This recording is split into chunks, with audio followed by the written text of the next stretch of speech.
duleedka magaalada Burco maalintii shalay waxaa lagu dilay marxuumad Nimco Ibraahim oo deganeyd magaalada Burco oo ka mid ahayd gabdhaha riyaaraacda ah eheladeeda ayaa shalay xilli dambe oo habeen ku dhawaa ugu tagay meydkeeda geed ay sheegeen inay hadhsan jirtay markay la joogto riyaha waxay kaloo sheegeen dilka ka hor in la kufsaday Nimco Cismaan oo habaryar u ahayd marxuumaddu ayaa ka mid ahayd dadkii ugu horreeyay ee u tagay markii la soo sheegay Ariel TV ayay uga warbixisay waxay naga tagtay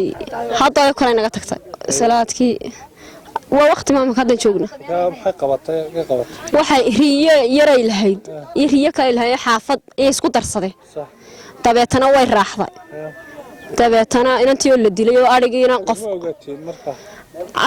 waxaan ogaanay casarkii markii casar laga baxay ayaan ogaanay ma baan tabin annagu riyo ayaa dumar arkeen markaas inay Nimco riyo lama joogtay mala waxba ku dhacay leeyahay markaan aan raaxi ka hor tagnay ayaan yiri meel buu qof meeydi yaala markii aan anigu u tagayna inantii meeyda baan u tagay markaan inta waa la kufsaday inta qaarka hore dhow way qaawanayd walaasheed damarada soo qabatay marka waka inantii meedkayd markaan u tagayna askartii baan doona askartii markaan askartii waan u keenay raadkoodii waan tusay ninkii dilay ee siduu dilay raadkoodii waan tusay markaas meesha meeraynu baan tusay mid baan soo badnaa meel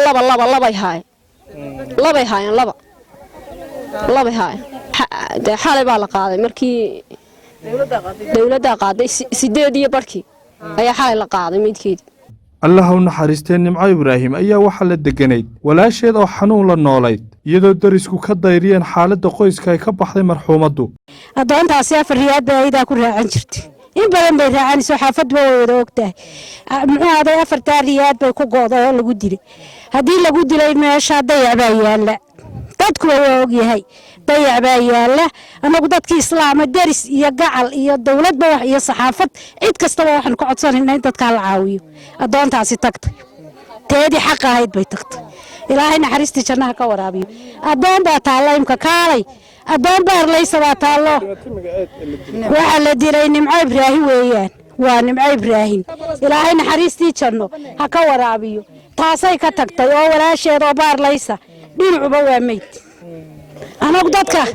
taa iyo muxuu ahaday inaan xanuunsanaya inan yaro iyaduna timaadano tan imka ka hadlinayseena wuxuuba muxuu ahaday reerku reer aad waa kan inankuna reerku reer aad u dayacan reerku anagu jiiraankaanu nahay reerku reer aad u dayacan reerka dadkii islaamka loo gacan qaado muxuu ahaday hal taasi tagto ilaahay u naxariisto wixii deegaysteen islaamku u duceeyeen ilaahay soo qabto adawga in ilaahay gacan ku soo qabto hada wax tuunana lama hayo baaritaanka dawladana in ilaahay ku guuleeyaan ilaahay ka baryeynaa way dhacday taasi dhimato tagtay laakiin meesha dayacaad u xun baa yaala si kastaba ha ahaatee meydka marxuumadda la dilay ayaa la dhigay talaagada cusbitaalka weyn ee magaalada Burco Mahad Ali Goodir Ariel TV Burco